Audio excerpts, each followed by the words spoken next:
Hello guys, good morning or good day wherever you are. So today we're going to do a video on how I am getting back in shape quite quickly, or just getting back in shape in general. I asked you guys on my Instagram story if you would like for me to share how I like to get back into shape. I have been here a few times in my life. I am being very strict and serious about this, and I do it in a way that is actually practical to me, my lifestyle, and allows me to still live my life. So here's how I'm doing it.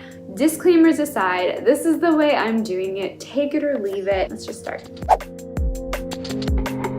The first one is have a consistent fail-proof morning routine. I'm reading my notes here. The reason why I have this morning routine is because it inserts my workout. So basically, wake up at 6, I get out of bed and I make my espresso, and then I go into a 10-minute meditation, walk Chloe, come home, and work out. And listen, I know myself. I need to make sure that I'm getting my workout in first thing of the day, or else I will have some kind of excuse to not do it later in the day. So first thing, that's what I do. I get that workout in. And then I take a cold shower after, and I do this whole like Wim Hof method, but you'll see that in my morning routine. So if you don't want to miss that, make sure you're subscribed and sign up for notifications, because it's like my favorite morning routine I've ever done in my life, and it's quick and efficient, and I think anyone can do it. My second tip is having a weekly pre-made workout calendar. So I have a little calendar. Sometimes I'll draw it, or I'll go out and I'll buy a calendar. I've been doing this on and off for years, and anytime I actually do it, that's when the workouts actually get ticked off. Boho Beautiful has a ton of different workout calendars, so now I'm really lazy. I mean, I used to make my own. I'm pretty good at it. I could do it again and share it with you. Leave your recommendations for these below, because I know I have a lot of you who love to work out and you have some favorites. Like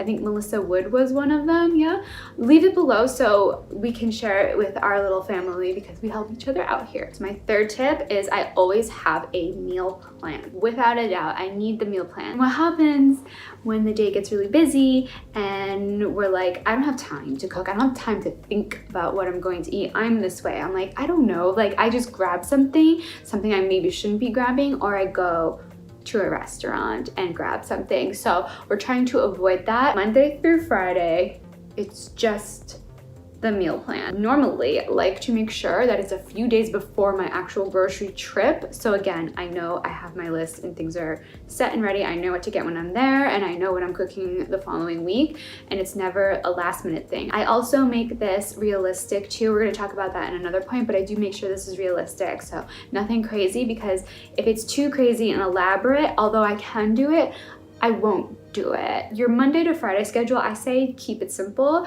but also enjoy it too. 4 is backup meals. Oh, I was going to show you, but I actually used my last backup meal last night. Backup meals are for those like unplanned days where you really don't even have time to throw veggies on the grill and wait. It's normally like once or twice a month, not twice in 1 week. So these are not to be lazy meals. These are just backup meals of like when you absolutely do not have time. So for me, they're these meals, and I completely forget the name, but I will pop it up here. In America, it was Annie's.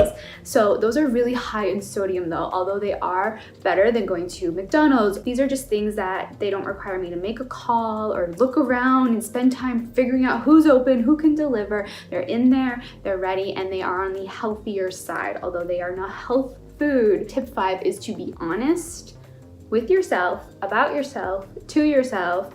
This doesn't mean you need to share it with anyone or have an accountability partner or anything like that, unless that works for you, but be honest with yourself. I have to be honest with myself about my affinity for bakery goods. I love anything from a bakery, and at that, I'm also living in France and was in Paris, and that's where bakeries are around every single corner. It's a little tough, but I'm honest with myself, and I know better than to buy bakery foods, keep them in the house. I do not keep these things in the house, because if I did, I would eat them, and I would eat them quite quickly. That's it. I'm not being self-deprecating, saying, oh, you should learn self-control, blah, blah, blah. Been down that road. let it go, move on, and just say, okay, so what's the workaround? I don't keep it in the house. That's it. Instead, I buy these chocolate covered rice cakes and I stick them in the freezer so they're like hard. I like them. My boyfriend thinks that's weird, but that's what I like to do.